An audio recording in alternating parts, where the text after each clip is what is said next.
Halo semuanya, masih dan Mbak Bro. Kembali lagi bersama berita teknologi.com dan kali ini kita akan mengulas smartphone yang udah kita unboxing sebelumnya, yaitu Xiaomi Redmi Pro.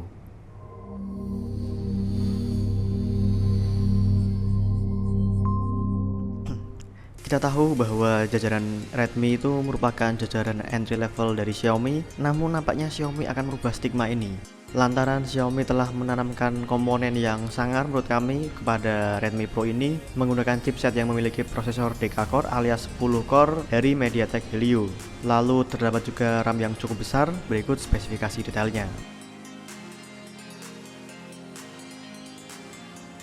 Seperti biasa, sebelum membahas lebih jauh, kita akan membahas dari sisi luarnya dulu, yaitu dari bodi Xiaomi Redmi Pro ini. Di bagian depan, kita akan menemukan layar seluas 5,5 inci yang memiliki resolusi Full HD. Menariknya lagi, smartphone Xiaomi Redmi Pro ini telah menggunakan panel OLED.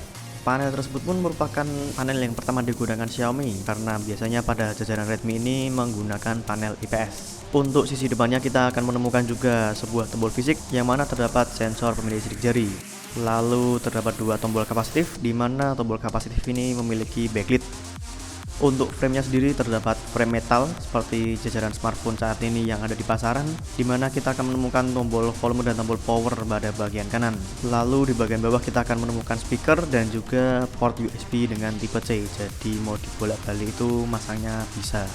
Dan yang terakhir di sisi kiri kita akan menemukan slot SIM yang mana telah mendukung penggunaan dual SIM namun berupa SIM hybrid.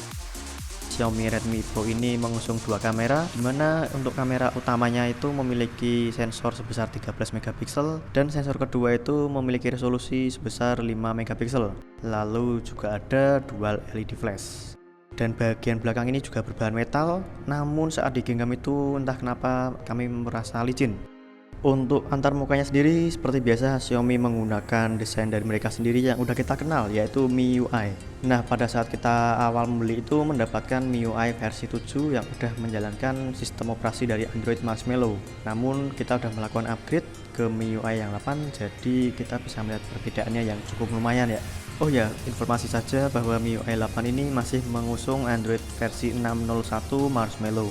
Untuk ROM-nya sendiri saat ini itu masih versi global Tiongkok ya. Jadi untuk versi global yang berbahasa Inggris itu masih belum ada. Jadi wajar saja bila ada bloatware yang masih menggunakan bahasa Mandarin. MIUI ini juga terdapat kustomisasi berupa tema, jadi kita bisa mengubah tampilan antar muka ini sesuai dengan kehendak kita, dan temanya pun sangat banyak banget ya. Jadi mau tema seperti apa tuh pokoknya ada, tinggal dicocokkan ke selera. Nah, tema ini juga ada yang bayar, namun juga ada yang gratis. Yang gratis itu juga banyak dan juga keren-keren, jadi nggak perlu khawatir ya. Bicara soal fitur, Xiaomi Redmi Pro ini telah dibekali dengan sensor pemilih sidik jari yang ada di tombol home atau tombol menunya, dan deteksinya pun juga cepat ya. Tak ketinggalan juga, Xiaomi Redmi Pro ini telah dibekali dengan LED notifikasi yang letaknya tuh di sebelah kiri speaker, jadi berseberangan dengan sensor kamera depannya, dan kita pun bisa mengkustomisasi warna-warna yang hendak kita gunakan. Fitur menarik lainnya yaitu adanya fitur second space. Jadi fitur ini itu sejenis menggandakan smartphone kita selayaknya kita menggunakan dua smartphone sekaligus. Nah, untuk mengaktifkannya pun kita cukup menekan tombol go to second space. Saat proses pemindahan ini memakan beberapa waktu. Jadi second space ini seperti smartphone baru di mana kita bisa memasangi aplikasi-aplikasi yang tidak kita inginkan, misalnya dual BBM atau mungkin aplikasi yang lainnya. Ya gimana ya, jadi seperti dua smartphone dalam satu smartphone, gimana itu ya. Ya gitulah pokoknya ya. Lalu ada lagi yang lebih menarik, yaitu adanya fitur dual apps, di mana fitur dual apps ini akan menggandakan aplikasi-aplikasi yang kita kehendaki. Jadi misalnya Anda ingin menggunakan dua akun pet namun dalam HP yang sama, tenang, kita nggak perlu cari APK-APK yang bertebaran itu ya. Cukup dengan menggunakan fitur dual apps dari Xiaomi ini, langsung aplikasi tersebut akan digandakan. Nah, bila dirasa sudah cukup, kita bisa mematikan fitur tersebut. Untuk aplikasi yang didukung fitur ini pun nampak banyak ya. Jadi beberapa aplikasi chatting yang kita gunakan itu bisa digandakan menggunakan fitur dual apps ini. Xiaomi juga membekali smartphone ini dengan fitur Child Mode. Bila fitur Child Mode ini diaktifkan, hanya aplikasi tertentu saja yang dapat dibuka. Misalkan keponakan atau anak Anda ingin meminjam smartphone Anda, menggunakan fitur Child Mode ini kita bisa membatasi penggunaannya. Nah, untuk mengembalikannya pun kita diperlukan password. Tak ketinggalan juga ada fitur one-handed mode, di mana fitur ini akan mengecilkan layar ya, dan kita pun bisa memilih ukuran layarnya dari 4,5 inci, 4 inci hingga 3,5 inci. Untuk mengaktifkannya kita perlu menggeser jari kita dari tombol menu ke kanan atau ke kiri. Jadi bukan ditekan tombol menunya, melainkan digeser dari tombol menu ke kanan atau ke kiri. Lalu yang terakhir juga ada fitur light mode, dimana jika kita mengaktifkan fitur ini nampak simple ya tampilan menunya itu dan tampak gede-gede. Nah, bila mengaktifkan mode ini kita perlu merestartnya atau mereboot. Nah, inilah tampilannya. Dan untuk mengembalikan ke tampilan semula kita bisa mematikannya lewat pengaturan. Bicara soal kamera, Xiaomi Redmi Pro ini telah dibekali dengan sensor kamera belakang 13 megapiksel dan 5 megapiksel. Dengan adanya dua sensor ini kita bisa mengaktifkan fitur stereo, di mana kita bisa mengatur fokusnya. Dan untuk bukaan diafragmanya pun kita bisa mengaturnya dari bukaan 0,95 hingga ke 5,6.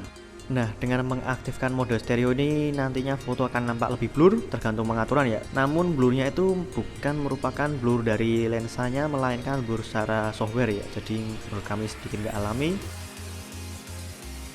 Untuk mode-modenya pun cukup lengkap. Di sini ada fitur panorama, timer, audio, manual, straighten, beautify, modus malam, dan scene mode.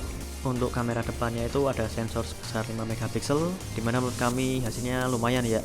Cuman sayangnya itu kalau menggunakan fitur beautify yang terlalu gede atau terlalu pro itu hasilnya gimana ya, tampak lebay lah. Untuk hasilnya menurut kami kamera dari Xiaomi Redmi Pro ini sangat mumpuni, apalagi digunakan di ruangan yang sangat-sangat terang dan cukup cahaya. Hasilnya tuh sangat luar biasa, saya aja sampai kaget karena Xiaomi Redmi ini merupakan jajaran entry level menurut kami, tapi spesifikasi yang ditanamkan Xiaomi itu nggak main-main.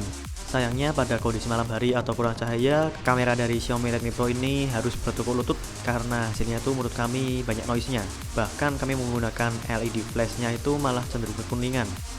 Bicara soal performa, Xiaomi Redmi Pro ini menggunakan chipset dari MediaTek Helio X25 atau 20. Jadi di sini Xiaomi itu terdapat dua versi, di mana menggunakan Helio X20 atau X25. Nah, kebetulan yang kita dapatkan Helio X25 alias MT6797T. Nah, untuk RAM-nya sendiri, smartphone Xiaomi Redmi Pro yang kita dapatkan ini memiliki kapasitas 3GB dengan ROM internalnya itu 64GB. Namun ada juga versi yang memiliki RAM sebesar 4GB dengan ROM sebesar 128GB.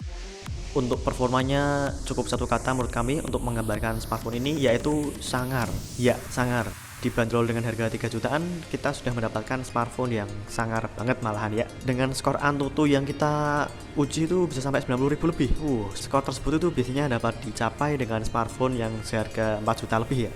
Nah, namun di Xiaomi Redmi Pro ini kita bisa mencapai skor segitu. Namun kita perlu mengaturnya ke mode performa. Jadi kita bisa mengatur performa dari smartphone ini ingin kencang sekali atau seimbang alias balance. Dan kita bisa mengaturnya melalui pengaturan baterai. Yang pastinya jika kita menggunakan mode performa, baterai yang digunakan itu akan lebih banyak alias lebih boros dan juga lebih panas. Bicara soal sensor, Xiaomi Redmi Pro ini terdapat sensor yang lengkap. Hanya saja yang absen itu sensor suhu atau sensor temperatur dan juga sensor pembaca tekanan. Untuk bermain game, menurut kami smartphone ini tidak perlu diragukan lagi karena telah menggunakan GPU dari Mali T880 MP4. Dengan pengolah grafis tersebut, kita bisa menjalankan game high-end sekalipun dengan grafis yang memukau.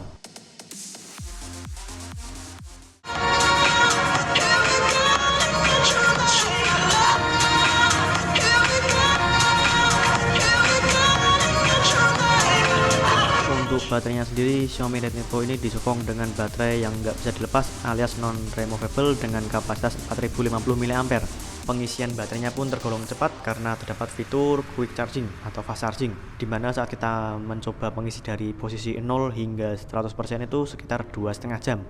Penggunaan baterainya menurut kami cukup boros, disinyalir karena penggunaan chipset Deca-core dari Helio X25 ya. Padahal mode baterai yang kita gunakan itu mode yang balance alias mode yang seimbang. Nah, pada saat kita mencoba mode performa, baterainya itu ya sekitar 20% lebih cepat habisnya ya. Hal ini pun mengingatkan kami kepada Xiaomi Redmi Note 2 yang udah kita bahas pada dulu dan itu pun juga tergolong boros juga karena waktu itu Xiaomi menggunakan Helio X10. Tapi menurut kami kapasitas ini sudah sangat mumpuni, sudah pas lah pokoknya. Dibanderol dengan harga mulai 3 jutaan, kita akan mendapatkan smartphone yang sangar. Apalagi telah menggunakan dua sensor kamera, hasilnya pun bisa terbilang memuaskan. Hanya saja pada malam hari ini kualitas fotonya itu ya gimana ya, kurang lah menurut kami. Untuk kamera depannya pun juga standar, namun semua kekurangan tersebut dibayar oleh penggunaan chipset Helio X20 atau X25 yang sudah deca-core alias memiliki 10 core. Berikan tanggapan kalian pada video ini, bila ada yang kurang jelas bisa ditanyakan. Jangan lupa juga like dan share video ini, serta jangan lupa subscribe channel kami biar nggak kudet mengenai unboxing dan review smartphone masa kini. Dan yang terakhir, jangan lupa kunjungi situs kami di www.beritateknologi.com untuk mendapatkan informasi seputar teknologi yang terkini. Sampai jumpa kembali di video selanjutnya ya.